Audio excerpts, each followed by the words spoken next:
Hallelujah. Hallelujah. Hallelujah. Hallelujah. Hallelujah. Thank you Jesus. ದೇವರು ಸಂದೇಶ ಕೊಡುವುದಕ್ಕಾಗಿ ಮತ್ತು ಆತನು ನಮ್ಮೊಟ್ಟಿಗೆ ಮಾತನಾಡುತ್ತಿದ್ದಾನೆ. ಅದಕ್ಕಾಗಿ ದೇವರಿಗೆ ಮೊದಲು ಕೃತಜ್ಞತೆ ಸಲ್ಲಿಸುತ್ತೇನೆ. ಎಲ್ಲವೂ ಆತನಿಗೋಸ್ಕರ, ಆತನ ಮಹಿಮೆಗೋಸ್ಕರ. ಆತನು ಹೆಚ್ಚಿಸಲ್ಪಡಬೇಕು, ನಾವು ತಗ್ಗಿಸಲ್ಪಡಬೇಕು. ಹಲ್ಲೆಲೂಯಾ. ಸೊ ನಾನು ಹೋದ ವಾರ ಯಾವುದರ ಬಗ್ಗೆ ನಾನು ಸಂದೇಶವನ್ನು ಕೊಟ್ಟಿದ್ದೆ?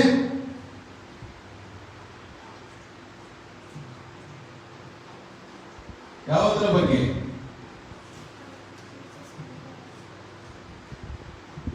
ಯೇಸು ಯಾಕೆ ಲೋಕಕ್ಕೆ ಬಂದನು? ಅದನ್ನ ಬುಕ್ ನೋಡೇ ಹೇಳ್ಬೇಕು ಅನ್ಸುತ್ತೆ. ಯೇಸು ಕ್ರಿಸ್ತನು ಯಾಕಾಗಿ ಈ ಲೋಕಕ್ಕೆ ಬಂದನು?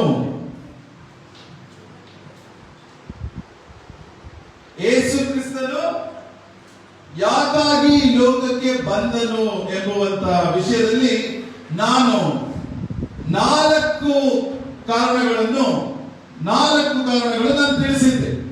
ಯಾಕಾಗಿ ಯೇಸು ಕ್ರಿಸ್ತನು ಈ ಲೋಕಕ್ಕೆ ಬಂದನು.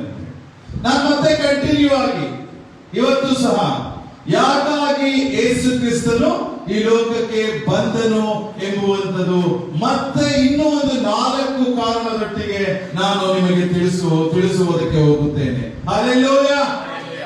ಯಾಕೆಂದರೆ ಯೇಸು ಕ್ರಿಸ್ತನು ನಮಗಾಗಿ ಯಾಕೆ ಬಂದರು ಎಂದು ಇದು ಅನೇಕ ಜನರಿಗೆ ಗೊತ್ತಿಲ್ಲ. ಅನೇಕ ಜನರು ಯೇಸುವಿನ ಬಗ್ಗೆ ತಪ್ಪಾಗಿ ಅರ್ಥೈಸಿಕೊಂಡು ಯೇಸುವಿನ ಜನರು ಕೆಟ್ಟದನ್ನು ಕನ್ವರ್ಟ್ ಮಾಡ್ತಾರೆ.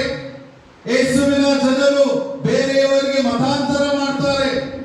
ಯೇಸು ಕ್ರಿಸ್ತನು ಮತಾಂತರ ಮಾಡಿ ಧರ್ಮವನ್ನು ಒಡೆಯುತ್ತಾರೆ ಎಂಬುವಂತ ಆರೋಪಗಳು ಇತ್ತೀಚಿನ ದಿವಸಗಳಲ್ಲಿ ಮಾತ್ರವಲ್ಲದೆ ಸುಮಾರು ವರ್ಷದಿಂದ ಈ ರೀತಿಯಾದ ಒಂದು ಕೆಟ್ಟ ನಮ್ಮ ಮೇಲೆ ತಪ್ಪು ಹೊರಿಸುವಂತದ್ದಾಗಿದೆ.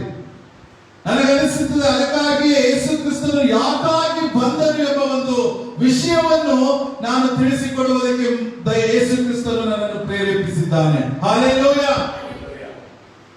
ಅನೇಕ ಜನರಿಗೆ ಗೊತ್ತಾಗಬೇಕು ಯಾಕಾಗಿ ಯೇಸು ಕ್ರಿಸ್ತನು ಈ ಲೋಕಕ್ಕೆ ಬಂದನು. ಅವನು ಬೇರೆ ಧರ್ಮದಿಂದ ಮತಾಂತರ ಮಾಡುವುದಕ್ಕಲ್ಲ ಯೇಸು ಕ್ರಿಸ್ತನು ಬಂದಿರುವಂತದ್ದು. ಯೇಸು ಕ್ರಿಸ್ತನು ಬಂದಿರುವಂತದ್ದು ರಕ್ಷಣೆಯನ್ನು ಕೊಡುವುದಕ್ಕೆ. ಆತನನ್ನು ನಂಬುವ ಜನರು ಕಷ್ಟದಲ್ಲಿ, ದುಃಖದಲ್ಲಿ, ವೇದನೆಯಲ್ಲಿ ಇದ್ದರೂ ಅವರು ಅದರಿಂದ ಬಿಡಿಸಿ ಅವರು ಸಂತೋಷವನ್ನು ಪಡೆದುಕೊಳ್ಳುವುದಕ್ಕೆ ಯೇಸು ಕ್ರಿಸ್ತನು ಬಂದಿರುವಂತದ್ದು. ಯೇಸು ಕ್ರಿಸ್ತನು ಬಂದಿರುವಂತದ್ದು ಜೀವ ಹೋಗುವವರಿಗೆ ಜೀವ ಕೊಡುವುದಕ್ಕಾಗಿ, ಕುರುಡರಿಗೆ, ಕುಂಟರಿಗೆ, ಕಾಲು ಇಲ್ಲದವರಿಗೆ ಕಾಲು ಕೊಡುವುದಕ್ಕಾಗಿ, ಕಣ್ಣನ್ನು ಕೊಡುವುದಕ್ಕಾಗಿ, ಕಿವಿಯನ್ನು ಕೊಡುವುದಕ್ಕಾಗಿ. ಯೇಸು ಕ್ರಿಸ್ತನು ಕಷ್ಟದಲ್ಲಿರುವವರಿಗೆ ಅವರಿಗೆ ಒಳ್ಳೆಯ ಆದಾಯವನ್ನು ಕೊಡುವುದಕ್ಕಾಗಿ ಬಂದಿರುವುದೇ ಹೊರತು ಬೇರೆಯದಕ್ಕಲ್ಲ. ಅದೆಷ್ಟೋ ಜನರು ತಪ್ಪಾಗಿ ತಿಳಿದುಕೊಂಡು ಯೇಸು ಕ್ರಿಸ್ತನ ಸೇವೆ ಮಾಡುವವರು ಜನರನ್ನು ಮತಾಂತರ ಮಾಡುತ್ತಾರೆ. ನಾವು ಅದಕ್ಕೆಲ್ಲ ಬಂದಿರುವಂತದ್ದು. ನಾವು ಯೇಸುವಿನ ಸತ್ಯವುಳ್ಳ ಸತ್ಯವಾಕ್ಯವನ್ನು ನಾವು ಸಾರುತ್ತೇವೆ. ಹೌದು, ಅದು ನಮ್ಮ ಧರ್ಮ ಆಗಿದೆ. ನಾವು ಸುವಾರ್ತೆಯನ್ನು ಸಾರುತ್ತೇವೆ. ಯಾಕೆಂದರೆ ಸತ್ಯವೇದದಲ್ಲಿರುವ ವಾಕ್ಯವು ಜೀವವುಳ್ಳ ವಾಕ್ಯ. ಸತ್ಯವೇದದಲ್ಲಿರುವಂತದ್ದು ಸತ್ಯವುಳ್ಳ ವಾಕ್ಯ. ಆ ವಾಕ್ಯವನ್ನು ನಾವು ಸಾರುವುದಕ್ಕಾಗಿ ಬಂದಿದ್ದೇವೆ, ಖಂಡಿತವಾಗಲು. ಅದಕ್ಕಾಗಿಯೇ ದೇವರು ನಮ್ಮನ್ನು ಕೂಗಿರುವುದು.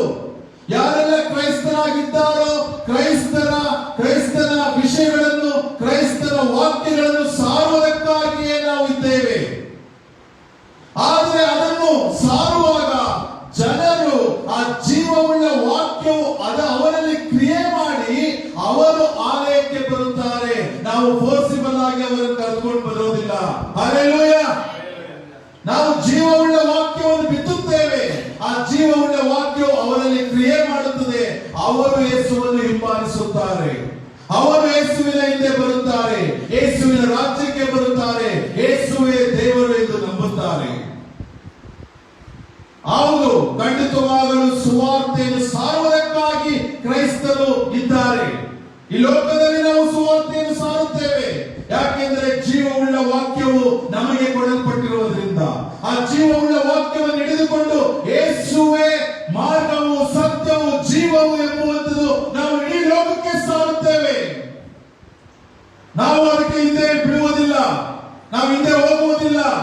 ನಾವು ಇಡೀ ಲೋಕಕ್ಕೆ ಸಾರುತ್ತೇವೆ, ಕಿವಿಯುಳ್ಳವನು ಕೇಳಲಿ, ಕಣ್ಣಿರುವವನು ನೋಡಲಿ ಅಂತ ನಾವು ಹೇಳುತ್ತೇವೆ. ಕಿವಿಯುಳ್ಳವನು ಕೇಳಿ ಸತ್ಯವೇದದ ವಾಕ್ಯವನ್ನು ತಿಳಿದುಕೊಂಡು ಆತನ ಯೇಸುವಿನ ಮಾರ್ಗಕ್ಕೆ ಬರುತ್ತಾನೆ. ಹಲ್ಲೆಲೂಯ. ನಾವು ಯಾರಿಗೂ ಫೋರ್ಸ್ಫುಲ್ ಆಗಿ ನಾವು ಕರೆದುಕೊಂಡು ಬರೋದಂತಲ್ಲ. ಇವತ್ತಿನ ದಿವಸಗಳಲ್ಲಿ ಅನೇಕರು ನಮ್ಮ ವಿರುದ್ಧವಾಗಿ ಬರಬಹುದು, ಆದರೆ ನಾವು ಹೆದರುವಂತ ಅಗತ್ಯವಿಲ್ಲ. ಯಾಕೆಂದರೆ ಜೀವವುಳ್ಳ ವಾಕ್ಯವು, ಜೀವವುಳ್ಳ ದೇವರು ಯೇಸು ಕ್ರಿಸ್ತನು ನಮ್ಮೊಟ್ಟಿಗಿದ್ದಾರೆ. ಹಲ್ಲೆಲೂಯ. ನಾವು ಯಾರಿಗೂ ಹೆದರುವ ಅಗತ್ಯ ಇಲ್ಲ. ಅನೇಕ ಜನರು ನಮ್ಮ ವಿರುದ್ಧವಾಗಿ ಏನಾದರೂ ಹೇಳಬಹುದು, ಕ್ರೈಸ್ತರ ವಿರುದ್ಧವಾಗಿ, ಆದರೆ ಕ್ರೈಸ್ತರು ಯಾವುದಕ್ಕೂ ಭಯಪಡುವ ಅಗತ್ಯ ಇಲ್ಲ. ಯಾಕೆಂದರೆ ಜೀವಿಸುವ ದೇವರನ್ನು ನಾವು ಆರಾಧಿಸುವುದು. ಹಲ್ಲೆಲೂಯ. ಸೊ ಯಾಕಾಗಿ ಯೇಸು ಕ್ರಿಸ್ತನು ಈ ಲೋಕಕ್ಕೆ ಬಂದನು ಅಂತ ಹೇಳಿ ನಾವು ಓದುವಾಗ ನಾನು ಹೇಳಿದೆ. ಸೊ ಎರಡನೇದಾಗಿ ಮತ್ತೆ ಯೇಸು ಕ್ರಿಸ್ತನು ಯಾಕಾಗಿ ಈ ಲೋಕಕ್ಕೆ ಬಂದಿದ್ದಾನೆ ಅಂತ ಹೇಳಿ ನಾನು ಮತ್ತೆ 4 ಕಾರಣಗಳನ್ನು ನಿಮಗೆ ತಿಳಿಸುವುದಕ್ಕೆ ಹೋಗ್ತೇನೆ. ಮೊದಲನೇದಾಗಿ ಯೋಹಾನ 18ನೇ ಅಧ್ಯಾಯ 37ನೇ ವಾಕ್ಯ. John chapter 18 verse 37.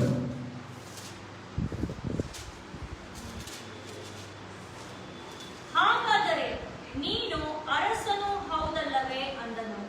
ಯೇಸು ಅವನಿಗೆ, ನನ್ನನ್ನು ಅರಸನೆಂದು ನೀನೇ ಹೇಳಿದ್ದಿ. ನಾನು ಸತ್ಯದ ವಿಷಯದಲ್ಲಿ ಸಾಕ್ಷಿ ಹೇಳುವುದಕ್ಕೋಸ್ಕರ ಹುಟ್ಟಿದವನು, ಅದಕ್ಕೋಸ್ಕರವೇ ಈ ಲೋಕಕ್ಕೆ ಬಂದಿದ್ದೇನೆ. ಸತ್ಯಪರರೆಲ್ಲರೂ ನನ್ನ ಮಾತಿಗೆ ಕಿವಿಗೊಡುತ್ತಾರೆ ಎಂದು ಉತ್ತರ ಕೊಟ್ಟನು. ಹಲ್ಲೆಲೂಯ. ಸೊ ಇದರಲ್ಲಿ ಯಾವುದಕ್ಕೋಸ್ಕರ ಬಂದಿದ್ದಾರಂತೆ ಯೇಸು ಕ್ರಿಸ್ತನು? ಸತ್ಯದ ವಿಷಯದಲ್ಲಿ ಸಾಕ್ಷಿ ಹೇಳುವುದಕ್ಕೋಸ್ಕರ ಹುಟ್ಟಿದವನು. ಹಲ್ಲೆಲೂಯ. ಸತ್ಯವನ್ನು ಹೇಳುವುದಕ್ಕೋಸ್ಕರ, ಅದಕ್ಕೋಸ್ಕರವೇ ಈ ಲೋಕಕ್ಕೆ ಬಂದಿದ್ದೇನೆ. ವಾಕ್ಯ ನೋಡೋಣ. ಅದಕ್ಕೆ ಪಿಲಾತನು, ನಿಮಗೆ ಗೊತ್ತಿರಬಹುದು, ಯೇಸು ಆ ಇರಂತದ ಸಮಯದಲ್ಲಿ, ಆತನಿಗೆ ಶಿಲುಬೆಗೆ ಹಾಕುವ ಸಮಯದಲ್ಲಿ ಪಿಲಾತನು ಕಿಂಗ್ ಆಗಿರ್ತಾನೆ. ಜನರೆಲ್ಲರೂ ಯೇಸುವನ್ನು ಹಿಡಿದು, ಇವನು ದೇವರ ಮಗನೆಂದು ಹೇಳ್ತಿದ್ದಾನೆ, ಇವನು 3 ದಿವಸದಲ್ಲಿ ಆಲಯವನ್ನು ಬಿಡಿಸಿ ಕಟ್ಟುವವನಂತ ಹೇಳ್ತಾನೆ, ಇವನೇ ದೇವರಂತ ಹೇಳ್ತಾ ಇದ್ದಾರೆ. ಆದ್ರಿಂದ ಇವನನ್ನು ಗಲ್ಲಿಗೇರಿಸಬೇಕು, ಶಿಲುಬೆಗೆ ಹಾಕಬೇಕೆಂದು. ಆಗ ಪಿಲಾತನು ಹೇಳ್ತಾನೆ, ಇವನಲ್ಲಿ ಯಾವ ಅಪರಾಧವು ನನ್ನಲ್ಲಿ ಕಾಣ್ತಾ ಇಲ್ವಲ್ಲ ಅಂತ ಆ ರಾಜನು ಹೇಳ್ತಾನೆ. ಅದೇ ಮೇಲಿರುವಂತಹ, ಹಾಗಾದ್ರೆ ನೀನು ಅರಸನು ಹೌದಲ್ಲವೇ ಅಂದನು. ಯಾರು? ಪಿಲಾತನು. ಯೇಸು ಅವನಿಗೆ, ನನ್ನನ್ನು ಅರಸನು ಎಂದು ನೀನೇ ಹೇಳಿದ್ದಿ. Yes, Jesus is king of king. Hallelujah. ಯೇಸು ಕ್ರಿಸ್ತನು ರಾಜಾಧಿರಾಜನು, ಒಡೆಯನು, ಈ ಲೋಕದ ಅಧಿಪತಿಯೂ ಆಗಿದ್ದಾನೆ. ಆದರೆ ಕೆಳಗಡೆ, ನಾನು ಸತ್ಯದ ವಿಷಯದಲ್ಲಿ ಸಾಕ್ಷಿ ಹೇಳುವುದಕ್ಕೋಸ್ಕರ ಹುಟ್ಟಿದವನು, ಅದಕ್ಕೋಸ್ಕರವೇ ಈ ಲೋಕಕ್ಕೆ ಬಂದಿದ್ದೇನೆ. ಹಲ್ಲೆಲೂಯ. ಸತ್ಯಪರರೆಲ್ಲರೂ ನನ್ನ ಮಾತಿಗೆ ಕಿವಿಗೊಡುತ್ತಾರೆ ಎಂದು ಉತ್ತರ ಕೊಟ್ಟನು. ನಾನೀಗ ಹಿಂದೆ ಹೇಳಿದ ಹಾಗೆ ಅನೇಕರು ಈಗ ಸುಳ್ಳುಗಳನ್ನು ಹಬ್ಬಿಸುತ್ತಾ ಇದ್ದಾರೆ. ಅನೇಕರು ನಿಮ್ಮ ವಿಷಯದಲ್ಲಿ, ನಮ್ಮ ವಿಷಯದಲ್ಲಿ, ಕ್ರೈಸ್ತರ ವಿಷಯದಲ್ಲಿ ಸುಳ್ಳುಗಳನ್ನು ಹಬ್ಬಿಸುತ್ತಿದ್ದಾರೆ. ಅವರು ಹೇಳುವಂತ ಸುಳ್ಳಿಗೆ ನೀವು ಹೆದರಬೇಡ್ರಿ, ನೀವು ಕಿವಿಯೂ ಕೊಡಬೇಡಿ. ಅವರ ಸುಳ್ಳುಗಳು ನಿಲ್ಲುವಂತದಲ್ಲ. ನಿಮ್ಮ ವಿರುದ್ಧವಾಗಿ, ನನ್ನ ವಿರುದ್ಧವಾಗಿ ಅನೇಕರ ಬಳಿಯಲ್ಲಿ ಹೋಗಿ, ಅನೇಕ ಜನರ ಬಳಿಯಲ್ಲಿ ಹೋಗಿ ಸುಳ್ಳನ್ನು ಹಬ್ಬಿಸುತ್ತಾರೆ. ಇವರು ಇಂಥವರು, ಇವರು ಹೀಗೆ ಅಂತೇಳಿ ಅವರ ಮಾತಿಗೆ ನೀವು ತಲೆ ಕೆಡಿಸಿಕೊಳ್ಬೇಡಿ. ಹಲ್ಲೆಲೂಯ. ಯಾಕಂದ್ರೆ ಯೇಸು ಈ ಲೋಕಕ್ಕೆ ಬಂದಿರುವುದು ಯಾತಕ್ಕಾಗಿ ಅಂತ ಹೇಳ್ತಾರೆ? ಸತ್ಯವನ್ನು ಸಾಕ್ಷಿ ಹೇಳುವುದಕ್ಕೋಸ್ಕರ. ಅಂದ್ರೆ ಇಲ್ಲಿ ಸತ್ಯದ ವಿಷಯದಲ್ಲಿ ಸಾಕ್ಷಿ ಹೇಳುವುದಕ್ಕೋಸ್ಕರ ಆತನು ನಮ್ಮ ಪರವಾಗಿ ನಿಂತು ಸಾಕ್ಷಿಯನ್ನು ಹೇಳುತ್ತಾನೆ. ಹಲ್ಲೆಲೂಯ. ಎಷ್ಟೇ ಜನರು ಸುಳ್ಳನ್ನು ಹಬ್ಬಿಸಬಹುದು, ಎಷ್ಟೇ ಜನರು ಸುಳ್ಳು ಹೇಳಿಕೊಂಡು ತಿರುಗಾಡಬಹುದು, ಆದರೆ ನಮ್ಮ ಪರವಾಗಿ ಯೇಸು ಕ್ರಿಸ್ತನು ಸತ್ಯದ ಸಾಕ್ಷಿಯನ್ನು ಹೇಳುತ್ತಾನೆ. ಹಲ್ಲೆಲೂಯ. ಹಲ್ಲೆಲೂಯ. ಯಾಕಂದ್ರೆ ದೇವರ ಮಧ್ಯದಲ್ಲಿ, ನಮ್ಮ ಮಧ್ಯದಲ್ಲಿ, ದೇವರ ಮಧ್ಯದಲ್ಲಿ ಯೇಸು ಕ್ರಿಸ್ತನು ಇದ್ದು, ಯೇಸು ಕ್ರಿಸ್ತನು ದೇವರಿಗೂ ಸಹ ತಿಳಿಸಿಕೊಡುತ್ತಾನೆ. ಅದೇ ವಿಷಯದಲ್ಲಿ ಹೇಳುತ್ತಿರುವುದು, ನಾನು ಸತ್ಯದ ವಿಷಯದಲ್ಲಿ ಸಾಕ್ಷಿ ಹೇಳುವುದಕ್ಕೂ ಹೇಳುವುದಕ್ಕೋಸ್ಕರ ಹುಟ್ಟಿದವನು. ಆಮೆನ್. ಎಂತ ದೇವರು ಹೇಳ್ತಿರುವಂತದ್ದು ವಾಕ್ಯ ಇದು, ಯೇಸು ಹೇಳ್ತಿರುವಂತದ್ದು. ಸತ್ಯದ ವಿಷಯದಲ್ಲಿ ಸಾಕ್ಷಿ ಹೇಳುವುದಕ್ಕೋಸ್ಕರ ನಾನು ಹುಟ್ಟಿದ್ದೇನೆ ಎಂಬುವಂಥದ್ದು. ಇವತ್ತು ನಮ್ಮ ವಿರುದ್ಧವಾಗಲಿ, ಕ್ರೈಸ್ತರ ವಿರುದ್ಧವಾಗಲಿ, ಇಡೀ ಲೋಕದಲ್ಲಿ ಕ್ರೈಸ್ತರ ವಿರುದ್ಧವಾಗಿ ಷಡ್ಯಂತ್ರಗಳು ನಡೆಯುತ್ತಿದೆ. ಸುಳ್ಳುಗಳನ್ನು ಹಬ್ಬಿಸುತ್ತಿದ್ದಾರೆ. ನಾನೀಗ ಹೇಳಿದ ರೀತಿಯಲ್ಲಿ ಅವರು ಮತಾಂತರ ಮಾಡುತ್ತಿದ್ದಾರೆ ಎಂಬ ಸುಳ್ಳುಗಳನ್ನು ಹಬ್ಬಿಸುತ್ತಿದ್ದಾರೆ. ಆದರೆ ಹೆದರುವ ಅಗತ್ಯವಿಲ್ಲ. ಆ ದಿವಸದಲ್ಲಿ ಯೇಸು ಕ್ರಿಸ್ತನು ನಮ್ಮ ಪರವಾಗಿ ನಿಂತು ಸಾಕ್ಷಿ ಹೇಳುವವನಾಗಿದ್ದಾನೆ. ಹಲ್ಲೆಲೂಯ. ಸತ್ಯಪರರೆಲ್ಲರೂ ನನ್ನ ಮಾತಿಗೆ ಕಿವಿಗೊಡುತ್ತಾರೆ. ಯಾರೆಲ್ಲ ಸತ್ಯಕ್ಕೆ ಒಳಗಾಗಿದ್ದಾರೋ, ಸತ್ಯವನ್ನು ನಂಬುತ್ತಾರೋ ಅವರು ಯೇಸುವಿನ ಮಾತಿಗೆ ಕಿವಿಗೊಡುತ್ತಾರೆ ಎಂದು ನಾವು ವಾಕ್ಯದಲ್ಲಿ ನೋಡುತ್ತೇವೆ. ಹಲ್ಲೆಲೂಯ. ಈ ಸುಳ್ಳು ಹೇಳುವವರು ಎಂದಿಗೂ ಯೇಸು ಕ್ರಿಸ್ತನ ಮಾತಿಗೆ ಕಿವಿಗೊಡುವುದಿಲ್ಲ ಅವರು. ಯಾಕೆಂದ್ರೆ ಅವರಿಗೆ ಸುಳ್ಳೇ ಅವರ ದೇವರು. ಆ ಸುಳ್ಳು ಎಂಬುವಂತವನು, ಸುಳ್ಳಿಗೆ ತಂದೆಯು ಯಾರು? ಸುಳ್ಳಿಗೆ ತಂದೆಯು ಸೈತಾನನು. ಸುಳ್ಳನ್ನು ಹಬ್ಬಿಸುವವನು ಬೇರೆ ಸೈತಾನನಿಗೆ ಒಳಗಾಗುತ್ತಾರೆ ಹೊರತು ದೇವರಾದ ಯೇಸು ಕ್ರಿಸ್ತನಿಗೆ ಒಳಗಾಗುವುದಿಲ್ಲ ಅವರು. ಯಾರು ಯೇಸು ಕ್ರಿಸ್ತನ ಸತ್ಯವನ್ನು ಹಿಡಿದುಕೊಳ್ಳುತ್ತಾರೋ, ಸತ್ಯವನ್ನು ನಂಬುತ್ತಾರೋ, ಸತ್ಯವನ್ನು ಹಿಂಬಾಲಿಸುತ್ತಾರೋ ಅವರು ಯೇಸು ಕ್ರಿಸ್ತನ ಮಾತಿಗೆ ಕಿವಿಗೊಡುತ್ತಾರೆ. ಹಲ್ಲೆಲೂಯ. ಅವರು ಯೇಸುವಿನ ಮಾತಿಗೆ ಕಿವಿಗೊಟ್ಟು ಆ ಸತ್ಯವನ್ನು ಹಿಡಿದುಕೊಳ್ಳುತ್ತಾರೆ. ಆದರೆ ಅನೇಕ ಜನರಿಗೆ ಸುಳ್ಳೇ ಅವರ ಒಂದು ರುಚಿಯಾದ ತುತ್ತಾಗಿರುತ್ತದೆ. ಜ್ಞಾನೋಕ್ತಿಯಲ್ಲಿ ನೋಡುವ ಪ್ರಕಾರ ಆ ಸುಳ್ಳುಗಳು ಅದು ಒಂದು ರುಚಿಯಾದ ತುತ್ತುಗಳಾಗಿರುತ್ತದಂತೆ. ಅದು ಒಳಕ್ಕೆ ಹೋಗಿ ಕೊನೆಗೆ ಸರ್ಪವಾಗಿ ಕಚ್ಚುತ್ತದೆ. ಅದು ಜ್ಞಾನೋಕ್ತಿ ವಾಕ್ಯದಲ್ಲಿ ನೀವು ನೋಡಬಹುದು. ಸುಳ್ಳುಗಳು ಮನುಷ್ಯನಿಗೆ ರುಚಿಯಾದ ತುತ್ತುಗಳಾಗಿರುತ್ತವೆ, ಆದರೆ ಕೊನೆಗೆ ಅದು ಒಳಕ್ಕೆ ಹೋಗಿ ಸರ್ಪದಂತೆ ಕಚ್ಚುತ್ತದೆ. ಆದರೆ ಸುಳ್ಳು ಈಗ ಎಷ್ಟೋ ಜನರು ನಮ್ಮ ಮುಖಾಂತರ ನಮ್ಮ ವಿರುದ್ಧವಾಗಿ ಹಬ್ಬಿಸಬಹುದು. ಕ್ರೈಸ್ತರ ವಿರುದ್ಧವಾಗಿ ಈ ವಾಕ್ಯವನ್ನು ನೀವು ಗಮನವಿಟ್ಟು ನೋಡಿ. ಯೇಸು ಕ್ರಿಸ್ತನು ಯಾಕಾಗಿ ಈ ಲೋಕಕ್ಕೆ ಬಂದನೆಂದು, ಸತ್ಯವನ್ನು ಹಿಡಿಯಲು, ಸತ್ಯದ ಪರವಾಗಿ ನಿಂತಿರುವವರಿಗೆ ಸಾಕ್ಷಿ ಕೊಡುವುದಕ್ಕೋಸ್ಕರ ಯೇಸು ಕ್ರಿಸ್ತನು ಬಂದಿದ್ದಾನೆ. ಆದುದರಿಂದ ನಾವು ಹೆದರುವುದು ಬೇಡ, ಕ್ರೈಸ್ತರ ಹೆದರುವುದು ಬೇಡ. ನಾನು ಓದುವಾರನೇ ಯೇಸು ಕ್ರಿಸ್ತನು ಯಾಕಾಗಿ ಈ ಲೋಕಕ್ಕೆ ಬಂದಿದ್ದಾನೆ ಎಂದು ನಾನು ಶುರು ಮಾಡಿದ್ದು. ಈಗ ಬರುವಂತ ಒಂದು ವಾರದಲ್ಲಿ ವಿಧಾನಸಭೆಯಲ್ಲಿ ನೀವು ನೋಡಿರಬಹುದು, MLA ಗೂಳಿಹಟ್ಟಿ ಶೇಖರ್ ಅಂತ ಹೇಳಿ ಅವರ ತಾಯಿ ಅವರು ಮತಾಂತರ ಹೊಂದಿದ್ದಾರೆ ಅಂತ ಹೇಳಿ ಅವರು ಹೇಳ್ತಾರೆ. ನನ್ನ ತಾಯಿ ಯೇಸುವನ್ನು ನಂಬಿ ಮತಾಂತರ ಹೊಂದಿದ್ದಾರೆ, ಮತಾಂತರ ನಡೆಯುತ್ತಿದೆ, ನನ್ನ ಜಿಲ್ಲೆಯಲ್ಲೂ ಅನೇಕ ಮತಾಂತರ ಆಗಿದೆ ಅಂತ ಹೇಳಿ. ಆದರೆ ಅದು ಸುಳ್ಳದು, ಅದು ಸತ್ಯವಲ್ಲ. ಅದು ನಾವು ಹೇಳುವಂಥದ್ದು ಅದೇ. ನಾವು ಮತಾಂತರ ಮಾಡ್ತಾ ಇಲ್ಲ.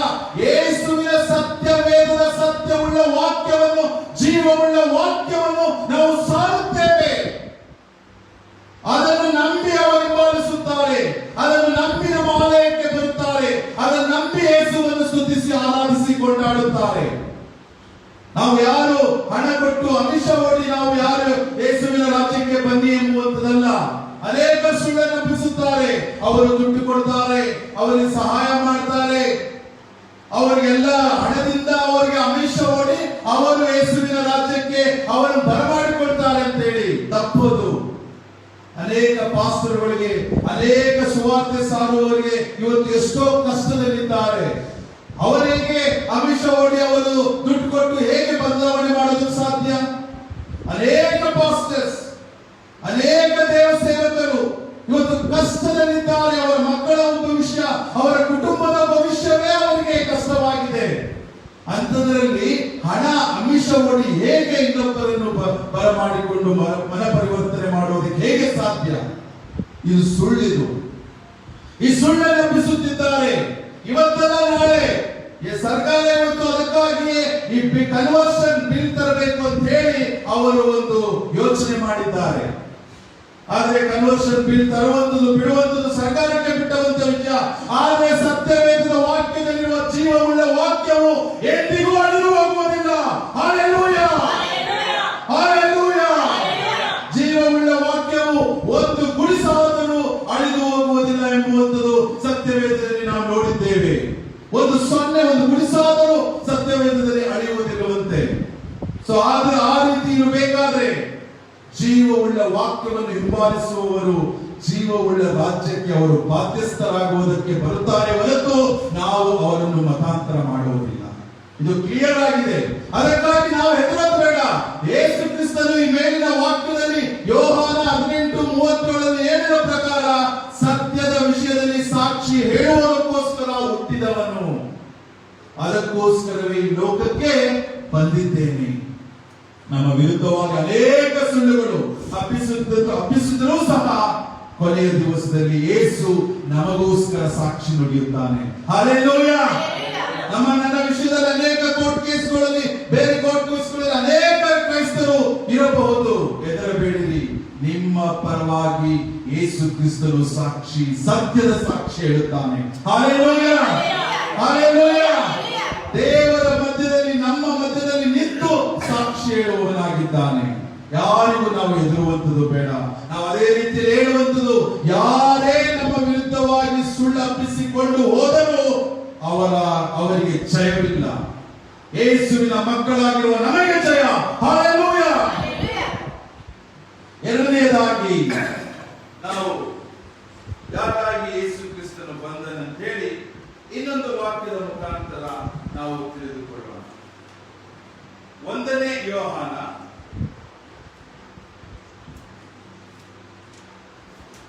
3ನೇ ಅಧ್ಯಾಯ 8ನೇ ವಾಕ್ಯ.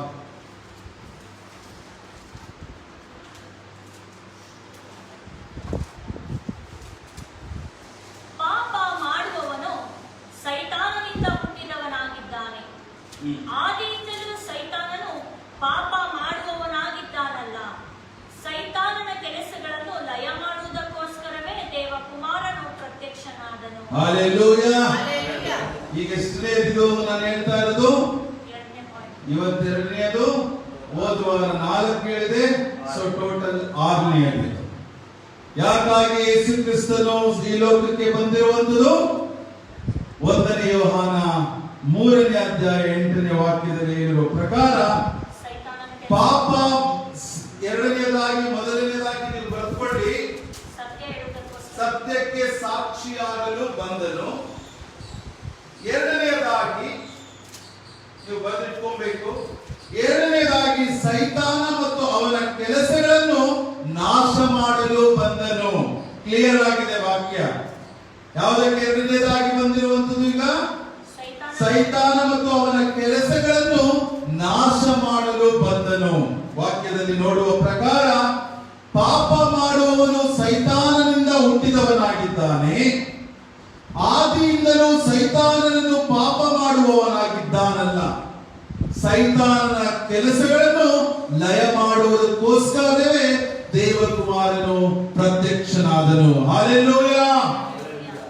ಈ ವಾಕ್ಯ ಗಮನವಿಟ್ಟು ನೋಡಿ. ತುಂಬಾ ಚೆನ್ನಾಗಿ ದೇವರು ಯಾಕಾಗಿ ಈ ಲೋಕಕ್ಕೆ ಬಂದಿದ್ದಾನೆ ಎಂದು ತಿಳಿಸಿದ್ದಾರೆ. ಯಾಕೆಂದರೆ ಇವತ್ತೊಂದು ದಿವಸ ದೇವ ಜನರಾಗಿರುವ ನಮಗೆ, ದೇವ ಮಕ್ಕಳಾಗಿರುವ ನಮಗೆ, ಮೊದಲು ನಾವೇನ್ ಮಾಡ್ತಿರ್ತೀವಿ? ಸೈತಾನನ ಎಲ್ಲಾ ಒಂದು ಯೋಚನೆಗಳಲ್ಲಿ, ಅವನ ಒಂದು ಕೆಲಸ ಕಾರ್ಯಗಳಲ್ಲಿ ನಾವಿರ್ತೇವೆ. ನಾವೇನ್ ಮಾಡ್ತೇವೆ? ಬರ್ತಾ ಬರ್ತಾ ದೀಕ್ಷಾಸ್ನಾನ ತೆಗೆದುಕೊಂಡ ಮೇಲೆ ಯೇಸುವಿನ ಬಳಿಗೆ ಬರುವುದಕ್ಕೆ ನಾವು ಬರ್ತೇವೆ. ಯೇಸುವಿನ ಬಳಿಗೆ ಬರುವಾಗ ಆ ಸೈತಾನನು ನಮ್ಮನ್ನು ಬಿಡೋದಿಲ್ಲ. ಯಾಕಂತ ಹೇಳಿದ್ರೆ ಅವನ ರಾಜ್ಯದಿಂದ ಇವನ ಕಡೆಗೆ ಹೋಗ್ಬಿಡ್ತಾನಲ್ಲ ಅಂತ ಹೇಳಿ ಅವನು ಏನ್ ಮಾಡ್ತಾನೆ? ಹಿಡಿದಿಟ್ಕೊಳ್ತಾ ಇರ್ತಾನೆ. ಸೈತಾನನು ಅವನು ಹಿಡಿದಿಟ್ಕೊಳ್ತಾ ಇರ್ತಾನೆ. ಅವಾಗ ನೀವು ದೇವರ ರಾಜ್ಯಕ್ಕೆ ಬರ್ತಾ ಇದ್ದಂಗೆ ಶೋಧನೆ ಜಾಸ್ತಿ ಆಗುತ್ತೆ, ನಿಮಗೆ ಕಷ್ಟಗಳು ಜಾಸ್ತಿ ಆಗುತ್ತೆ. ಯಾಕಂದ್ರೆ ಅವನು ಅದು ಹಿಂಸೆ ಕೊಡುವುದಕ್ಕೆ ಹೋಗ್ತಾ ಇರ್ತಾನೆ.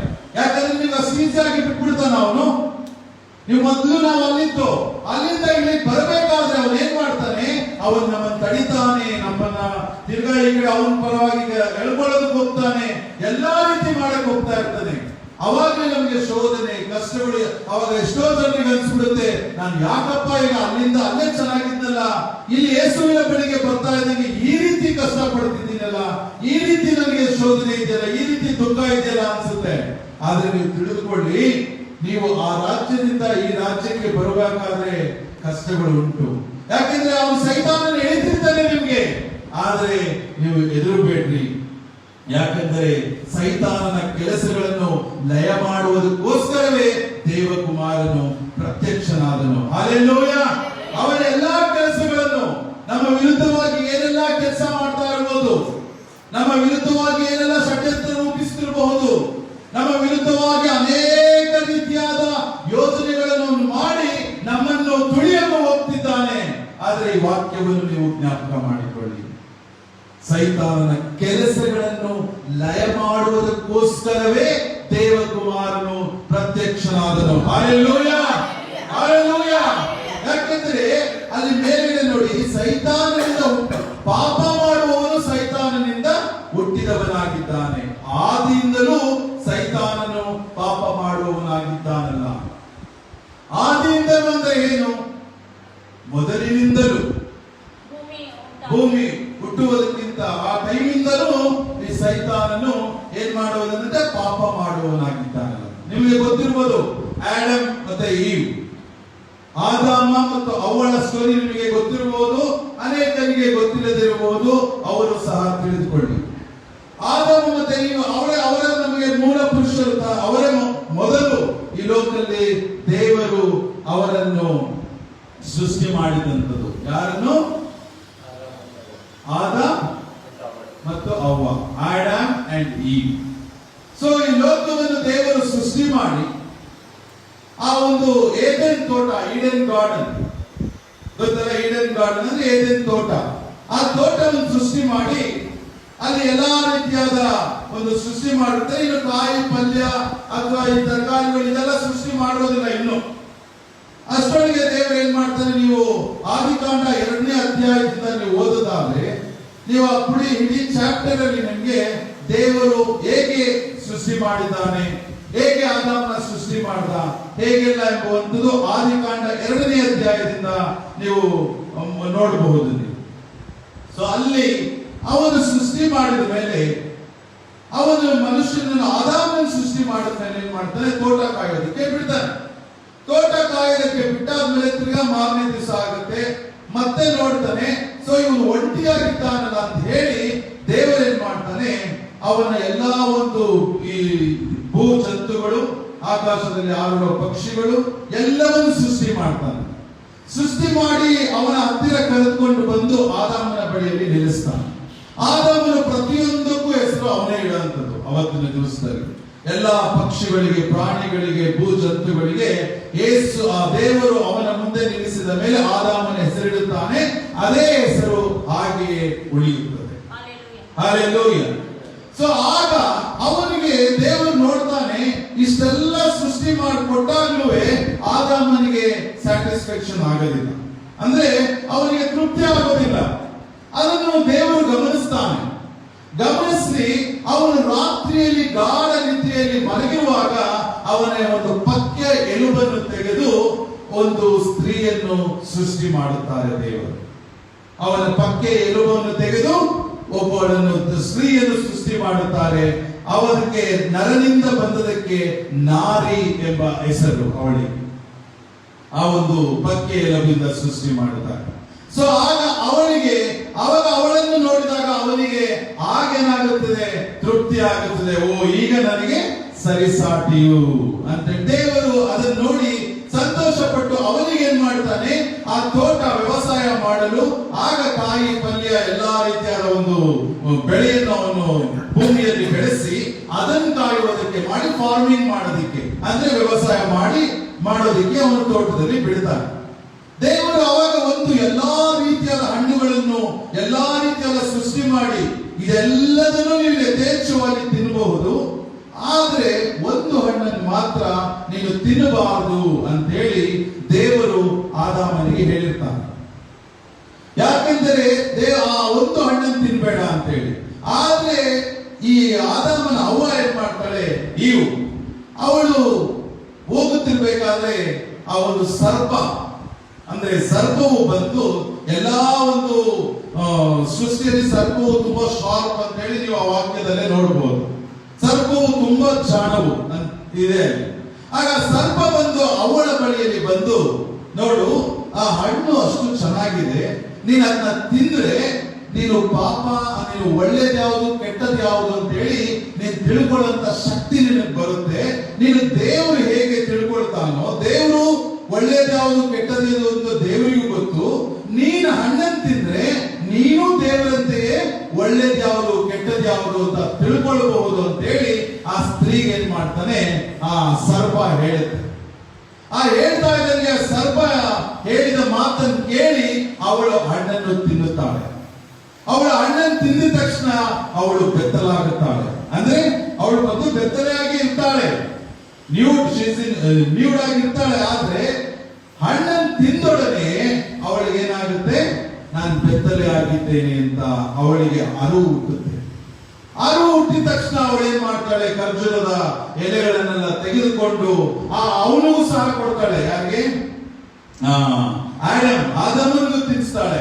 ಇಬ್ಬರು ಬೆತ್ತಲೆ ಆಗಿ ಆ ಅಂಜೂರದ ಎಲೆಗಳನ್ನು ಇಬ್ಬರು ಹಾಕಿಕೊಂಡು ಹಿಂದಕ್ಕೆ ನಿಲ್ತಾರೆ.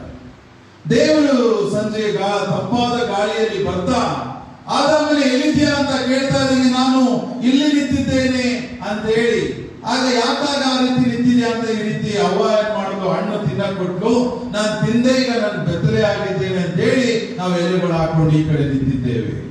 ಆಗ ದೇವರಿಗೆ ತುಂಬಾ ಬೇಜಾರಾಗಿ, ಈ ರೀತಿಯಾಗಿ ಸೃಷ್ಟಿ ಮಾಡಿ ಎಲ್ಲರಿಗೂ ಈಗ ಕೊಟ್ರು, ಈ ಒಂದ್ ಹಣ್ಣನ್ನು ತಿನ್ಬೇಡ ಅಂತ ಹೇಳಿದ್ರು, ಇವರು ತಿಂದ್ರಲ್ಲ ಅಂತ ಹೇಳಿ ಸ್ತ್ರೀಗೆ, ನೀನು ಮೊದಲು ಆವಿಗೆ ದೇವರು ಶಾಪ ಮಾಡ್ತಾರೆ, ನೀನು ಈ ಮಣ್ಣನ್ನೇ ತಿಂದು ಮಣ್ಣನ್ನೇ ಒದ್ದಾಡ್ತಾ ಹೋಗ್ಬೇಕು, ಮಣ್ಣನ್ನೇ ತಿಂದು ಸಾಯ್ಬೇಕು ಅಂತ ಹೇಳಿ ಅಲ್ಲಿ ಒಂದು ಶಾಪ ಕೊಟ್ಟು ಸ್ತ್ರೀಗೆ ನೀನು ಮಕ್ಕಳನ್ನೇರುವಾಗ ಕಷ್ಟ, ಅತೀ ಸಂಕಟದಿಂದ ನೀನು ಇದು ಮಾಡ್ಬೇಕು, ಹೆರ್ಬೇಕು ಅಂತ ಹೇಳಿ ಅವಳಿಗೆ ಹೇಳಿ, ಆದಾಮನಿಗೆ ಕೊನೆಯ ಉಸಿರಿರುವುದಕ್ಕೂ ನೀನು ಊಟ ಮಾಡೋದಕ್ಕೆ ನೀನೇ ಗೇಯ್ತು, ನೀನೇ ಬೇವರು ಸುರಿಸಿ ನೀನು ಸಂಪಾದನೆ ಮಾಡಿ ನೀನು ಊಟ ಮಾಡಬೇಕು ಅಂತ ಹೇಳಿ ದೇವರು ಆ ತೋಟದಿಂದ ಹೊರಗಡೆ ಹಾಕ್ಬಿಡ್ತಾರೆ.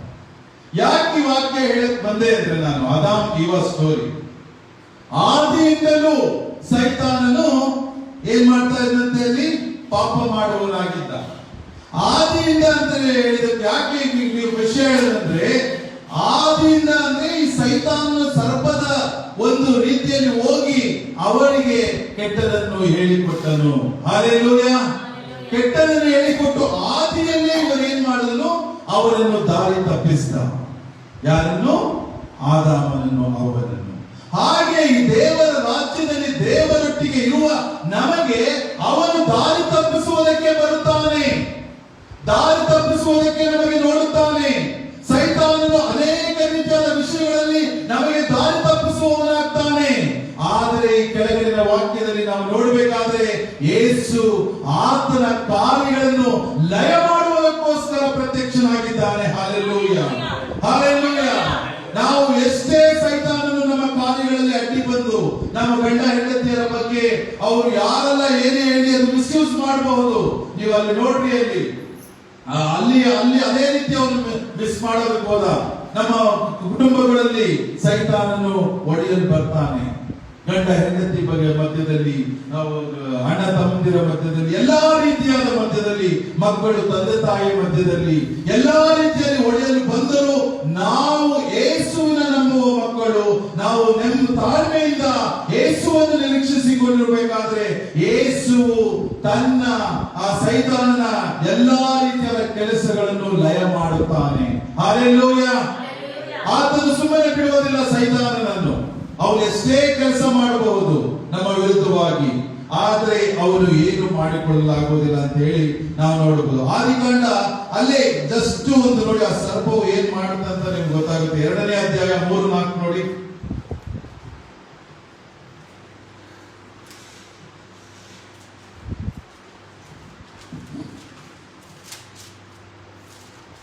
ಜಸ್ಟ್ ಗ್ಲಾನ್ಸ್ ಮಾಡಿ ಅಷ್ಟೇ ಸಾಕು, ಮುಂದಕ್ಕೆ ಹೋಗೋಣ.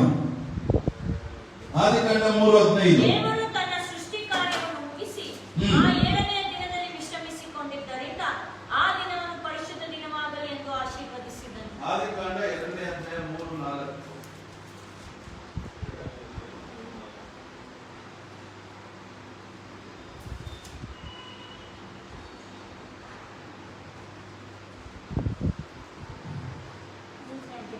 ಎರಡನೇ ಅಧ್ಯಾಯ 3-4. ಓಕೆ, ಆದಿಕಾಂಡ 3:15 ನೋಡಿ. ನಿಮ್ಮವು ಈ ಸ್ತ್ರೀಗೂ ನಿನ್ನ ಸಂತಾನಕ್ಕೂ ಈ ಸ್ತ್ರೀಯ ಸಂತಾನಕ್ಕೂ ಹಗೆತನವಿರುವ ಹಾಗೆ ಮಾಡುವೆನು. ಈಕೆಯ ಸಂತಾನವು ನಿನ್ನ ತಲೆಯನ್ನು ಜಜ್ಜುವುದು, ನೀನು ಅದರ ಹಿಮ್ಮಡಿಯನ್ನು ಕಚ್ಚುವಿ. ಹಲ್ಲೆಲೂಯಾ. ಈ ಸ್ತ್ರೀಯ ಸಂತಾನವು ನಾವು ಸೈತಾನನ ತಲೆಯನ್ನು ಜಜ್ಜುವವು ಅಂತ ಹೇಳಿ ನಾವು ಆದಿಕಾಂಡದಲ್ಲಿ ನೋಡಿದ್ದೇವೆ. ಇನ್ನೊಂದು ಪ್ರಕಾರ ಯೇಸುವಿನ ಕುರಿತು ಈ ವಾಕ್ಯವನ್ನು ಹೇಳಿದೆ ಅಂತ ಸಹ ನಾವು ನೋಡಬಹುದು. ಯಾಕೆಂದ್ರೆ ಆ ಸಂತಾನವು ನಾವುಗಳಾಗಿ ಬಂದಾಗ ನಾವು ಸೈತಾನನ ಕಾರ್ಯಗಳನ್ನು ತಲೆಯನ್ನು ಜಜ್ಜುತ್ತೇವೆ ಎನ್ನುವಂತ ವಾಕ್ಯವನ್ನು ನಾವು ನೋಡುತ್ತೇವೆ. ಹಲ್ಲೆಲೂಯಾ. ಸೊ ಆದ್ರಿಂದ ನಾವು ಈಗ ಮೂರನೆಯ ಕಾರಣ ನಾವು ಹೋಗೋಣ. ಯಾಕಾಗಿ ಯೇಸು ಕ್ರಿಸ್ತನು ಈ ಲೋಕಕ್ಕೆ ಬಂದನೆಂದು. ಮತ್ತಾಯ 2ನೇ ಅಧ್ಯಾಯ 1-2 ಓದಿ.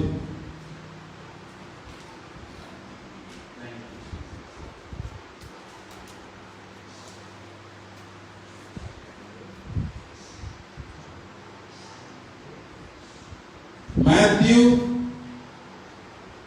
chapter 2 verse 1, 2 and 11.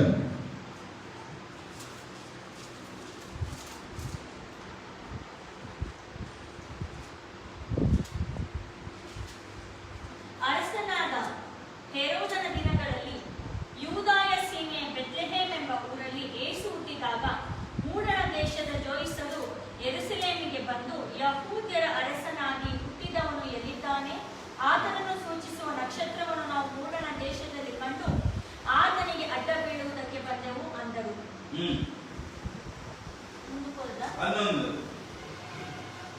ಮತ್ತು ಆ ಮನೆಯೊಳಕ್ಕೆ ಹೋಗಿ ಆ ಕೂಸನ್ನು ಅದರ ತಾಯಿಯಾದ ಮರಿಯಳ ಬಳಿಯಲ್ಲಿ ಕಂಡು ಅದಕ್ಕೆ ಸಾಷ್ಟಾಂಗ ನಮಸ್ಕಾರ ಮಾಡಿ ತಮ್ಮ ಗಂಟುಗಳನ್ನು ಬಿಚ್ಚಿ ಅದಕ್ಕೆ ಚಿನ್ನ, ಧೂಪ, ರಕ್ತ ಬೋಳಗಳನ್ನು ಕಾಣಿಕೆಯಾಗಿ ಕೊಟ್ಟರು. ಹಲ್ಲೆಲೂಯಾ. ಮೂರನೆಯ ಕಾರಣ ಏನಂತ ಹೇಳಿದ್ರೆ, ಆತನು ಆರಾಧನೆಯನ್ನು ಸ್ವೀಕರಿಸಲು ಬಂದನು. ಹಲ್ಲೆಲೂಯಾ. ಮೂರನೇದಾಗಿ ಯೇಸು ಕ್ರಿಸ್ತನು ಈ ಲೋಕಕ್ಕೆ ಯಾಕಾಗಿ ಬಂದನೆಂತ ಹೇಳಿದರೆ ಆರಾಧನೆಯನ್ನು ಸ್ವೀಕರಿಸಲು. ಈಗ ನಾವು ಮಾಡುವ ಸ್ತುತಿ ಆರಾಧನೆ ಯಾರಿಗಾಗಿ ಮಾಡ್ತಾ ಇದ್ದೇವೆ? ಯೇಸು ಕ್ರಿಸ್ತನಿಗೆ, ದೇವರಿಗೆ ಆರಾಧನೆ, ಸ್ತುತಿ, ಘನ, ಮಾನ, ಮಹಿಮೆ ಆತನಿಗೆ ನಾವು ಸಲ್ಲಿಸುತ್ತಿದ್ದೇವೆ. ಸೊ ಇದನ್ನು ಸ್ವೀಕರಿಸಲು ಯೇಸು ಕ್ರಿಸ್ತನು ಬಂದನೆಂದು ಈ ವಾಕ್ಯದಲ್ಲಿ ನಾವು ನೋಡಬಹುದು. ನಾವು ಇಲ್ಲಿ ಓದಬೇಕಾದರೆ ಅರಸನಾದ ಹೆರೋದನ ದಿನಗಳಲ್ಲಿ, ಅಂದ್ರೆ ಕಿಂಗ್ ಹೆರೋದ್, ನಿಮ್ಗೆ ಗೊತ್ತಿರಬಹುದು, ಅವನ ದಿವಸಗಳಲ್ಲಿ ಯೂದಾಯ ಸೀಮೆಯ ಬೆತ್ಲೆಹೇಮ್ ಎಂಬ ಊರಲ್ಲಿ ಯೇಸು ಹುಟ್ಟಿದಾಗ ಮೂಡಣ ದೇಶದ ಜೋಯಿಸರು ಯೆರೂಸಲೇಮಿಗೆ ಬಂದು, ಅಂದ್ರೆ ಯಾರು? ಮೂಡಣ ದೇಶದ ಅಂದ್ರೆ ಜೋಯಿಸರು, ಅವರು ಯೆರೂಸಲೇಮಿಗೆ ಬಂದು ಕಿಂಗ್ ಹೆರೋದನ ಬಳಿಯಲ್ಲಿ ಕೇಳ್ತಾರೆ. ಏನಂತ ಕೇಳ್ತಾರೆ? ಯೆಹೂದ್ಯರ ಅರಸನಾಗಿ ಹುಟ್ಟಿದವನು ಎಲ್ಲಿದ್ದಾನೆ ಅಂತ ಹೇಳಿ. ಯಾರ ಬಳಿಯಲ್ಲಿ ಕೇಳ್ತಾ ಇರೋದು? ದಿವ್ಯಾ, ಯಾರ ಬಳಿಯಲ್ಲಿ ಕೇಳ್ತಾ ಇರೋದು?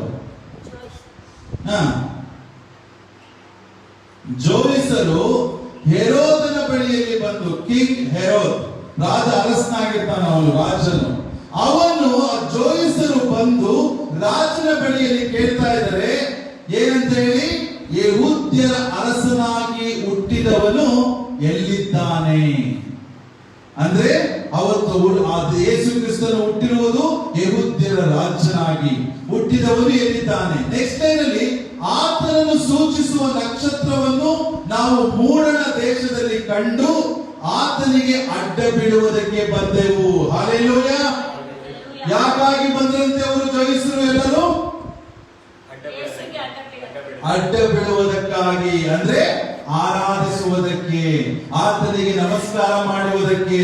ಯಾಕಾಗಿ ಯೇಸು ಕ್ರಿಸ್ತನು ಈ ಲೋಕಕ್ಕೆ ಬಂದನೀಗ? ಆರಾಧನೆಯನ್ನು ಸ್ವೀಕರಿಸಲು. Hallelujah, hallelujah. ಜನರು ಆತನಿಗೆ ನಮಸ್ಕಾರ ಮಾಡುವುದಕ್ಕೆ ಇಲ್ಲಿ ಬಂದರೆಂದು ನಾವು ನೋಡ್ತಾ ಇದ್ದೇವೆ. ಇಲ್ಲಿ ಕ್ಲಿಯರ್ ಆಗಿ ನೀವು ನೋಡ್ರಿ, ಇಲ್ಲಿ ಆತನನ್ನು ಸೂಚಿಸುವ ಅಡ್ಡ ಬೀಳುವುದಕ್ಕೆ ಬಂದವು. ಅವನು ಮಗು ಆಕ್ಚುಲಿ ಈಗ ಹುಟ್ಟಿದೆ ಮಗು. ಅದು ಹುಟ್ಟಿರುವಂತ ಮಗುವಿಗೆ ಯಾಕೆ ಜೋಯಿಸರು ಎಲ್ಲರೂ ಬರಬೇಕಾಗಿತ್ತು? ಯಾಕಾಗಿ? ದೇವರು ಆ ಜೋಯಿಸರೊಟ್ಟಿಗೆ ಮಾತನಾಡಿದ್ದ, ಈ ಒಂದು ನಕ್ಷತ್ರ ಎಲ್ಲಿ ಹಿಂಬಾಲಿಸಿ ಹೋಗ್ತದೋ ನೀವು ಅಲ್ಲಿಗೆ ಹೋಗಿರಿ, ಅಲ್ಲಿ ಯೆಹೂದ್ಯರ ರಾಜನು ನಮ್ಮ ರಕ್ಷಕನು ಹುಟ್ಟಿದ್ದಾನೆ, ಅವನಿಗೆ ನೀವು ನಮಸ್ಕಾರ ಮಾಡಿ ಅಂತ ಹೇಳಿ ದೇವರು ಕಳಿಸಿರುತ್ತಾರೆ. Hallelujah, hallelujah. ಆಗ ಈ ಜೋಯಿಸರು ಬಂದು ಅವನಿಗೆ ಅಡ್ಡ ಬೀಳುತ್ತಾರೆ. ಹುಟ್ಟುವಂತ ಮಗುವಿಗೆ ಯಾಕೆ ಅಡ್ಡ ಬೀಳಬೇಕಾಗಿತ್ತು? ಅವರಿಗೆ ಗೊತ್ತಿತ್ತು ಈ ಲೋಕದ ರಕ್ಷಕನು ಹುಟ್ಟಿದ್ದಾನೆ ಅಂತ ಹೇಳಿ. ಹಲ್ಲೆಲೂಯಾ. ಈ ಲೋಕದ ರಕ್ಷಕನು ಹುಟ್ಟಿದ್ದಾನೆ ಅಂತ ಅವರಿಗೆ ಗೊತ್ತಾಯಿತು. ದೇವರು ಅವರೊಟ್ಟಿಗೆ ಮಾತನಾಡಿದರು. ಈ ಒಂದು ನಮಸ್ಕಾರ, ಈ ಒಂದು ಆರಾಧನೆ, ಈ ಒಂದು ಸ್ತುತಿಯನ್ನು ಸ್ವೀಕರಿಸಲು ಯೇಸು ಕ್ರಿಸ್ತನು ಹುಟ್ಟಿದನು. ಹಲ್ಲೆಲೂಯಾ. ಅಡ್ಡ ಬಿಡುವುದಕ್ಕೆ ಬಂದೆವು ಅಂದರು. 11ನೇ ವಾಕ್ಯದಲ್ಲಿ ನೋಡ್ರಿ, ಮತ್ತು ಆ ಮನೆಯೊಳಕ್ಕೆ ಹೋಗಿ ಆ ಕೂಸನ್ನು ಅದರ ತಾಯಿಯಾದ ಮರಿಯಳ ಬಳಿಯಲ್ಲಿ ಕಂಡು ಅದಕ್ಕೆ ಸಾಷ್ಟಾಂಗ ನಮಸ್ಕಾರ ಮಾಡಿ ತಮ್ಮ ಗಂಟುಗಳನ್ನು ಬಿಚ್ಚಿ ಅದಕ್ಕೆ ಚಿನ್ನ, ಧೂಪ, ರಕ್ತ, ಬೋಳಗಳನ್ನು ಕಾಣಿಕೆಯಾಗಿ ಕೊಟ್ಟರು. ಹಲ್ಲೆಲೂಯಾ. ಹುಟ್ಟಿದ ಮಗು, ಅದು ಜಸ್ಟ್ ಹುಟ್ಟಿದೆ.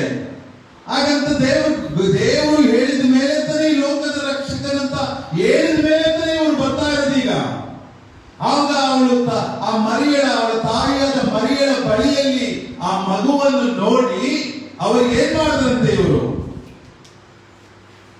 ಏನ್ ಮಾಡಿದಂತೆ? ಅದಕ್ಕೆ ಸಾಷ್ಟಾಂಗ ನಮಸ್ಕಾರ ಮಾಡಿದರು. Hallelujah, hallelujah. ಸಾಷ್ಟಾಂಗ ನಮಸ್ಕಾರ ಮಾಡಿದ್ರು. ಅಂದ್ರೆ ಹುಟ್ಟಿದಂತ ಮಗುವಿಗೆ, ಅಂದ್ರೆ ಈ ಲೋಕದ ರಕ್ಷಕನು ಹುಟ್ಟಿದ್ದಾನೆ ಅಂತ ಹೇಳಿ. ಹಲ್ಲೆಲೂಯಾ. ದೇವರ ಮಗನು ಈ ಲೋಕದಲ್ಲಿ ಹುಟ್ಟಿದ್ದಾನೆ ಅಂತ ಹೇಳಿ ನೀವು ವಾಕ್ಯದ ಒಂದು ಸೀಕ್ರೆಟ್ ಅಂತ ತಿಳಿದುಕೊಳ್ಬೇಕು ನೀವು. ಯಾಕಾಗಿ ಯೇಸು ಕ್ರಿಸ್ತನು ಈ ಲೋಕಕ್ಕೆ ಬಂದನೆಂದರೆ ಆರಾಧನೆಯನ್ನು ಸ್ವೀಕರಿಸಲು, ಅನೇಕ ಕೋಟಿ ಕೋಟಿ ಜನರನ್ನು ಆತನಿಗೆ ನಮಸ್ಕಾರ ಮಾಡಲು, ಆತನ ಬಳಿಯಲ್ಲಿ ಬಂದು ಆತನನ್ನು ಪ್ರಾರ್ಥಿಸುವುದಕ್ಕೆ, ಆತನಲ್ಲಿ ಕೇಳಿಕೊಳ್ಳುವುದಕ್ಕೆ, ಆತನನ್ನು ಸ್ತುತಿಸುವುದಕ್ಕೆ, ಆತನನ್ನು ಆರಾಧಿಸುವುದಕ್ಕೆ ಯೇಸು ಕ್ರಿಸ್ತನು ಈ ಲೋಕಕ್ಕೆ ಬಂದನು. ನಿಮ್ಗೆಲ್ಲರೂ ಯೇಸು ಕ್ರಿಸ್ತನಲ್ಲಿ ನೀವು ಕ್ಲಿಯರ್ ಆಗಿ ಆ ಚಾಪ್ಟರ್ ಓದಬೇಕಾದ್ರೆ ಯೇಸು ಕ್ರಿಸ್ತನು ಹೇಗೆ ಹುಟ್ಟಿದನು, ಅಲ್ಲಿ ಆ ಹೆರೋದ್ ಏನ್ ಮಾಡಿರ್ತಾನೆ, ಅಲ್ಲೇ ಆ ಯೇಸುವನ್ನು ಕೊಲ್ಲಬೇಕಂತ ಹೇಳಿ ಒಂದು ಪ್ಲಾನ್ ಸಹ ಮಾಡಿರ್ತಾನೆ. ಕಿಂಗ್ ಹೆರೋದ್, ಅರಸನಾದ ಹೆರೋದ ರಾಜನು, ಅವನು ಈ ಜೋಯಿಸರು ಹೇಳಿದ ತಕ್ಷಣ ಅವನಿಗೆ ದಿಗಿಲಾಗುತ್ತೆ. ಯಾರು ಈ ಯೆಹೂದ್ಯರ ರಾಜನು ಹುಟ್ಟಿದ್ದಾನೆ ಅಂತ ಹೇಳಿ ಈ ರಾಜನ ಬಳಿಯಲ್ಲಿ ಬಂದು ಹೇಳ್ತಾರೆ. ಆಗ ರಾಜನು ಈ ರೀತಿಯಾದ ಯಾರು ಯೆಹೂದ್ಯರ ರಾಜನು ಹುಟ್ಟಿದ್ದಾನೆ ಅಂತ ಹೇಳಿ ಅವರಿಗೆ ನೀವು ಕ್ಲೀನ್ ಆಗಿ ಹೋಗಿ ನನಗೆ ಎಲ್ಲ ನೋಡ್ಕೊಂಡು ನನಗೂ ತಿಳಿಸಿ, ನಾನು ಅವನಿಗೆ ಬಂದು ನಮಸ್ಕಾರ ಮಾಡ್ತಾನೆ ಅಂತ ಆ ರಾಜನು ಸಹ ಹೇಳಿ ಕಳಿಸಿರ್ತಾನೆ. ಈ ಜೋಯಿಸರು ಎಲ್ಲ ಇಲ್ಲಿ ಬಂದು ಎಲ್ಲ ನೋಡಿ ನಮಸ್ಕಾರ ಮಾಡಿ ಅವನ ಗಂಟುಗಳನ್ನು ಬಿಚ್ಚಿ, ಅವನ ಗಂಟುಗಳಲ್ಲಿ ಇದ್ದಂತೆಲ್ಲ ಬಿಚ್ಚಿ ಅದಕ್ಕೆ ಚಿನ್ನ, ಧೂಪ, ರಕ್ತ, ಬೋಳುಗಳನ್ನು ಕಾಣಿಕೆಯಾಗಿ ಕೊಟ್ಟರು. Hallelujah, hallelujah. ನೀವು ಸಹ ಯೇಸು ಕ್ರಿಸ್ತನ ಬಳಿಗೆ ಬರುವಾಗ ನಿಮ್ಮ ಗಂಟುಗಳನ್ನು ಬಿಚ್ಚಿ ನೀವೇನ್ ಮಾಡಬೇಕು? ಕಾಣಿಕೆಯಾಗಿ ಸಲ್ಲಿಸಬೇಕು. ಅದು ನನಗೋಸ್ಕರ ಅಲ್ಲ, ಅದು ನನಗೆ ಬೇಡ, ದೇವರನ್ನು ಕೊಟ್ಟಿದ್ದಾನೆ. ದೇವರ ಜನರು ಎಷ್ಟೋ ರೀತಿಯಲ್ಲಿ ಕಷ್ಟದಲ್ಲಿರುವವರಿಗೆ ನಾವು ಸಹಾಯ ಮಾಡುವುದಕ್ಕೆ, ದೇವರ ಆಲಯಗಳನ್ನು ಕಟ್ಟುವುದಕ್ಕೆ, ದೇವರ ರಾಜ್ಯವನ್ನು ಕಟ್ಟುವುದಕ್ಕೆ ಈ ಕಾಣಿಕೆಗಳು ನಮಗೆ ಬೇಕಾಗಿದೆ. ಹಲ್ಲೆಲೂಯಾ. ಯಾಕಂದ್ರೆ ನೋಡಿ, ಅಲ್ಲಿ ಕ್ಲಿಯರ್ ಆಗಿ ಸಾಷ್ಟಾಂಗ ನಮಸ್ಕಾರ ಮಾಡಿ ತಮ್ಮ ಗಂಟುಗಳನ್ನು ಬಿಚ್ಚಿ ಅದಕ್ಕೆ ಚಿನ್ನ, ಧೂಪ, ರಕ್ತ, ಬೋಳುಗಳನ್ನು ಕಾಣಿಕೆಯಾಗಿ ಕೊಟ್ಟರು. ಹಲ್ಲೆಲೂಯಾ. ಸೊ ಇದೇ ರೀತಿಯಲ್ಲಿ ರಾಜನು ಸಹ ಈ ಮಗುವಿಗೆ ಕೊಲ್ಲೋದಕ್ಕೆ ಹೋಗ್ತಾ ಇರ್ತಾನೆ. ಇವರೆಲ್ಲ ಒಂದು ಪ್ಲಾನ್ ಮಾಡಿ, ಆದ್ರೆ ಜೋಯಿಸರಿಗೆ ದೇವರ ದೂತನು ಹೇಳ್ತಾನೆ, ನೀವು ಇಲ್ಲಿ ನೋಡ್ಕೊಂಡು ರಾಜನಿಗೆ ಇನ್ನೇನು ವಿಷಯ ತಿಳಿಸಬೇಡಿ, ನೀವು ಈ ದಾರಿಯಿಂದ ಹೊರಟು ಹೋಗಿ ಅಂತ ಹೇಳಿ ನೀವು ಆ ವಾಕ್ಯದಲ್ಲಿ ಕಂಟಿನ್ಯೂ ಓದ್ಬೇಕಾದ್ರೆ ನಿಮ್ಗೆ ಸಿಗುತ್ತೆ. ಆಗ ಜೋಯಿಸರು ಮತ್ತೆ ರಾಜನಿಗೆ ವಿಷಯ ತಿಳಿಸದಂತೆ ಹಾಗೆ ಅವರು ಬೇರೆ ದಾರಿಯಿಂದ ಹೊರಟೋಗ್ತಾರೆ. ಆ ಬೆತ್ಲೆಹೇಮಿಂದ ಅಂತ ಹೇಳಿದ್ರೆ ಜೋಸೆಫ್ ಮತ್ತೆ ಮರಿಯಳು ಇನ್ನೊಂದು ಕಡೆ ತಗೊಂಡು ಬಂದು ಮಗುವನ್ನು ಸೇಫ್ ಆಗಿರ್ತಾರೆ. ಬೆತ್ಲೆಹೇಮ್ ಎಂಬ ಹುಟ್ಟುವುದಕ್ಕೆ ಅನೇಕ ರೀತಿಯಾದ ಪ್ರವಾದಿಗಳ ನೀವು ಎಷ್ಟೋ ನೋಡಬಹುದು. ಐಶಾಯ 7ನೇ ಅಧ್ಯಾಯ 14ನೇ ವಾಕ್ಯ ಒಂದೇ ಒಂದು ರೆಫರೆನ್ಸ್ ಕೊಡ್ತೇನೆ. ಅದರಲ್ಲೂ ಯೇಸು ಹುಟ್ಟುತ್ತಾನೆ ಅಂತ ಹೇಳಿ ನಾವು ಮೊದಲೇ ನೋಡಿದ್ದೇವೆ. ಯಾವುದೊಂದು ಓದಿ.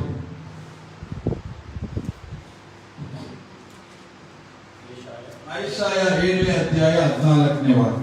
ಇದರಿಂದ ಕರ್ತನು ತಾನೇ ನಿಮಗೆ ಒಂದು ಗುರುತನ್ನು ಕೊಡುವನು. ಇಗೋ, ಒಬ್ಬ ಕನ್ನಿಕೆಯು ಗರ್ಭಿಣಿಯಾಗಿ ಮಗನನ್ನು ಪಡೆದು ಅವನಿಗೆ ಇಮ್ಮಾನುವೇಲ್ ಎಂದು ಹೆಸರಿಡುವನು. ಹಲ್ಲೆಲೂಯಾ. ಏನಂತೆ? ಒಬ್ಬ ಕನ್ನಿಕೆಯು ಗರ್ಭಿಣಿಯಾಗಿ ಒಬ್ಬ ಮಗುವನ್ನು ಹೆರುವಳು, ಅವನಿಗೆ ಇಮ್ಮಾನುವೇಲ್ ಎಂದು ಹೆಸರಿಡುವರು. ಇಮ್ಮಾನುವೇಲ್ ಎಂದರೇನು? ದೇವರು ನಮ್ಮ ಸಂಗಡ ಇದ್ದಾನೆ. ಹಲ್ಲೆಲೂಯಾ. ಇಮ್ಮಾನುವೇಲ್ ಎಂದು ಹೆಸರಿಡುವರು. ಅದು ಯೆಶಾಯದಲ್ಲಿ ಪ್ರವಾದಿ ಗ್ರಂಥದಲ್ಲಿ ಈ ರೀತಿಯಾದ ಅನೇಕ ಹಳೆಯ ಒಡಂಬಡಿಕೆಯಲ್ಲಿ ಯೇಸುವಿನ ಕುರಿತು ಯೇಸು ಹೇಗೆ ಹುಟ್ಟುತ್ತಾನೆ ಅಂತ ಹೇಳಿ ನಾವು ಹಳೆಯ ಗ್ರಂಥದಲ್ಲಿ ಅನೇಕ ಕಡೆ ನೋಡಿದ್ದೇವೆ ನಾವು. ಅದು ಬೆತ್ಲೆಹೇಮ್ ಎಂಬುವಂಥದ್ದು ಅದು ಸಣ್ಣದು ಒಂದು ಊರು. ಅಲ್ಲಿ ಅನೇಕ ಹಿಂದಿರುಗಡೆ ನೋಡ್ಬೇಕಾದ್ರೆ ರಾಚೇಲ್ ಅಂತ ಹೇಳಿ ಜೋಸೆಫ್ ಅವರ ಹೆಂಡತಿಯ ಸಮಾಧಿಯು ಸಹ ಆ ಬೆತ್ಲೆಹೇಮ್ ಅಲ್ಲೇ ಇರುತ್ತದೆ. ಸೊ ಈ ರೀತಿಯಾಗಿ ಯೇಸು ಕ್ರಿಸ್ತನು ನಾವು ಆರಾಧಿಸುವುದಕ್ಕೆ, ಆರಾಧನೆಯನ್ನು ಸ್ವೀಕರಿಸಲು ಹುಟ್ಟಿದನು. 3ನೇ ಕಾರಣ. 4ನೇದಾಗಿ ಲ್ಯೂಕ್ ಚಾಪ್ಟರ್ 2 ವರ್ಸ್ 10. ಲೂಕನು ಬರೆದ ಸುವಾರ್ತೆ 2ನೇ ಅಧ್ಯಾಯ 10ನೇ ವಾಕ್ಯ. ಆ ದೂತನು ಅವರಿಗೆ, ಹೆದರಬೇಡಿರಿ, ಕೇಳಿರಿ, ಜನರಿಗೆಲ್ಲ ಮಹಾ ಸಂತೋಷವನ್ನುಂಟು ಮಾಡುವ ಶುಭ ಸಮಾಚಾರವನ್ನು ನಿಮಗೆ ತಿಳಿಸುತ್ತೇನೆ. ಅದೇನೆಂದರೆ, ಈ ಹೊತ್ತು ನಿಮಗೋಸ್ಕರ ದಾವೀದನ ಊರಿನಲ್ಲಿ ಒಬ್ಬ ರಕ್ಷಕನು ಹುಟ್ಟಿದ್ದಾನೆ. ಆತನು ಕರ್ತನಾಗಿರುವ ಕ್ರಿಸ್ತನೇ. ಹಲ್ಲೆಲೂಯಾ.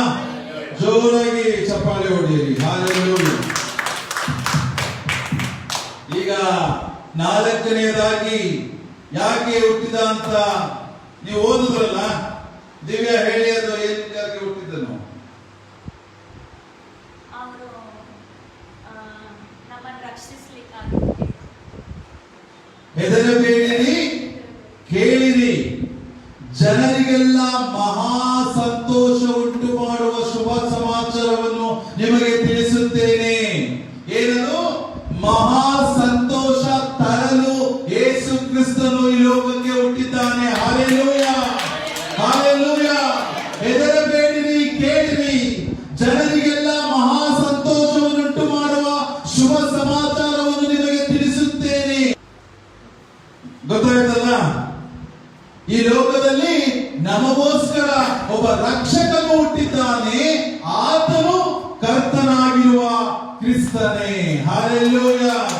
ಹಲ್ಲೆಲೂಯಾ. ನಮಗೆ ಮಹಾ ಸಂತೋಷ ಉಂಟು ಮಾಡಲು ಹುಟ್ಟಿದವನಾಗಿದ್ದಾನೆ. ನಮಗೆ ಈಗ ನಿಮಗೆ ಎಷ್ಟು ಹೆದರಿಕೆ ಇದೆ, ಚಿಂತೆ ಇದೆ, ದುಃಖ ಇದೆ, ವೇದನೆ ಇದೆ. ಆದ್ರೆ ಈ ವಾಕ್ಯ ಹೇಳ್ತಾ ಇದೆ ಇಲ್ಲಿ, ಹೆದರಬೇಡಿರಿ, ಕೇಳಿರಿ. ಯಾರೆಲ್ಲ ಕಷ್ಟಪಡುತ್ತಿದ್ದೀರೋ, ನೀವು ದುಃಖದಲ್ಲಿದ್ದೀರೋ, ಭವಿಷ್ಯದ ಕುರಿತು ಯೋಚನೆ ಮಾಡುತ್ತಿದ್ದೀರೋ, ಈ ವಾಕ್ಯವನ್ನು ನೋಡ್ರಿ. ನೀವು ಹೆದರಬೇಡಿರಿ, ಕೇಳಿರಿ, ಜನರಿಗೆಲ್ಲ ಮಹಾ ಸಂತೋಷವನ್ನುಂಟು ಮಾಡುವ ಶುಭ ಸಮಾಚಾರವನ್ನು ನಿಮಗೆ ತಿಳಿಸುತ್ತೇನೆ. ಅದೇನೆಂದರೆ, ಇವತ್ತು ನಿಮಗೋಸ್ಕರ ದಾವೀದರಲ್ಲಿ ಒಬ್ಬ ರಕ್ಷಕನು ಹುಟ್ಟಿದ್ದಾನೆ. ಹಲ್ಲೆಲೂಯಾ. ನಮಗೋಸ್ಕರ ಈ ರಕ್ಷಕನು ಹುಟ್ಟಿರುವಂತದ್ದು ಈ ಲೋಕದಲ್ಲಿ. ಯಾರೆಲ್ಲ ಕಷ್ಟಪಟ್ಟು ನಾವೆಲ್ಲ ನಮ್ಮ ಭವಿಷ್ಯದ ಕುರಿತು ಯೋಚನೆ ಮಾಡುತ್ತಿದ್ದೀರೋ, ಯಾರು ಈಗ ಹೆದರದೇ ಇರುವಂತ ಸಂದೇಶ ಈಗ ಇದೆ ಇಲ್ಲಿ. ಯಾಕೆಂದರೆ ನಮಗೋಸ್ಕರ ಒಬ್ಬ ರಕ್ಷಕನು ಹುಟ್ಟಿದ್ದಾನೆ. ಆತನು ಕರ್ತನಾಗಿರುವ ಕ್ರಿಸ್ತನು. ಹಲ್ಲೆಲೂಯಾ. ಯಾಕೆಂದರೆ ಇದು ನೋಡಿ, ಇಲ್ಲಿ ಒಂದು ನಮಗೆ ಈಗ ಸೆಕ್ಯೂರಿಟಿ ಆಗಲಿ, ರಕ್ಷಕನಂತ ಹೇಳಿದ್ರೆ ಆಟ ಅಲ್ಲ. ಎಷ್ಟೋ ಜನಕ್ಕೆ ಈಗ ಸೆಕ್ಯೂರಿಟಿಗಳೆಲ್ಲ ಇಟ್ಕೊಂಡು ಓಡಾಡ್ತಿರ್ತಾರೆ. ಯಾಕಂದ್ರೆ ಅವ್ರು ನಾಳೆ ಏನಾಗುತ್ತೋ, ಏನ್ ಬರುತ್ತೋ, ಏನ್ ಹೋಗುತ್ತೋ ಅಂತ ಗೊತ್ತಾಗೋದಿಲ್ಲ ಅವ್ರಿಗೆ. ಅವ್ರ ಭವಿಷ್ಯದ ಕುರಿತು ಎಷ್ಟು ಯೋಚನೆ ಇರುತ್ತೆ, ಮಕ್ಕಳ ವಿಷಯದಲ್ಲಾಗ್ಲಿ, ಎಲ್ಲರ ವಿಷಯದಲ್ಲಾಗ್ಲಿ. ಆದ್ರೆ ನಮಗೆ ಆ ಭಯ ಇಲ್ಲ. ಯಾಕೆಂದ್ರೆ ಆ ಮಹಾ ಸಂತೋಷವನ್ನುಂಟು ಮಾಡಲು ನಮಗೆ ರಕ್ಷಕನು ಇದ್ದಾನೆ. ಹಲ್ಲೆಲೂಯಾ.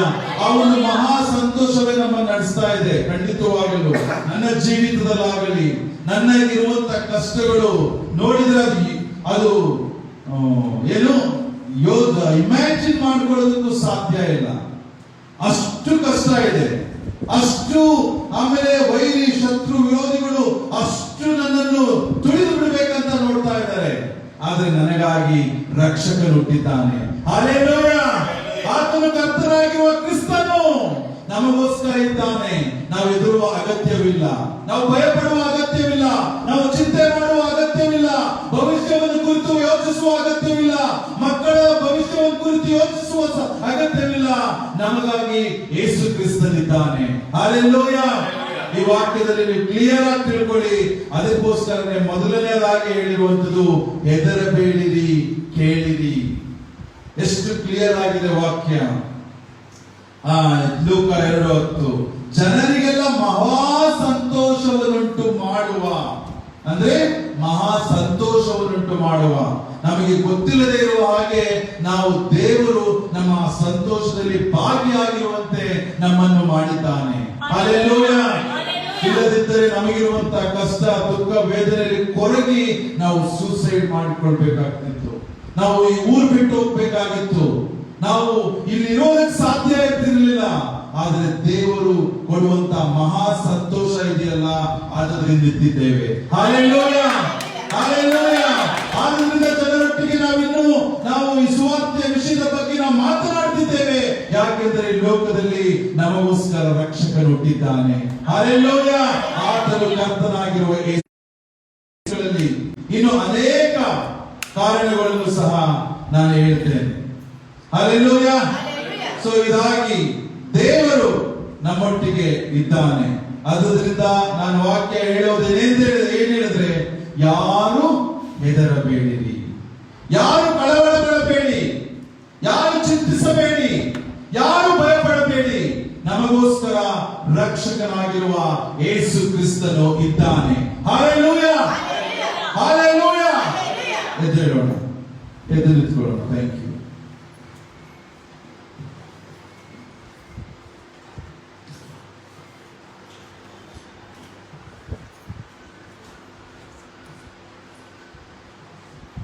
ಮೊದಲನೇದಾಗಿ ಹಲ್ಲೆಲೂಯಾ, ನಾ ಹೇಳಿದಂಗೆ ಈಗ ಇವತ್ತಿನ ಸತ್ಯಕ್ಕೆ ಸಾಕ್ಷಿಯಾಗಲು ಬಂದನು. ಎರಡನೆಯದು ಸೈತಾನ ಮತ್ತು ಅವನ ಕೆಲಸಗಳನ್ನು ನಾಶ ಮಾಡುವುದಕ್ಕೆ ಬಂದನು. ಮೂರನೆಯದು ನಾವು ಮಾಡುವಂತ ಆರಾಧನೆ ಸ್ತುತಿಯನ್ನು ಸ್ವೀಕರಿಸಲು ಬಂದನು. ನೀವು ಆ ವಾಕ್ಯದಲ್ಲಿ ಕ್ಲಿಯರ್ ಆಗಿ ನೋಡಬಹುದು. ನಾಲ್ಕನೆಯದಾಗಿ ಮಹಾ ಸಂತೋಷವನ್ನು ತರಲು ಬಂದಿದ್ದಾನೆ. ಆತನು ಕೊಡುವಂತ ಸಂತೋಷದಿಂದಲೇ ನಾವೆಲ್ಲರೂ ಈಗ ನಿಂತಿರುವುದು. ಹಲ್ಲೆಲೂಯಾ.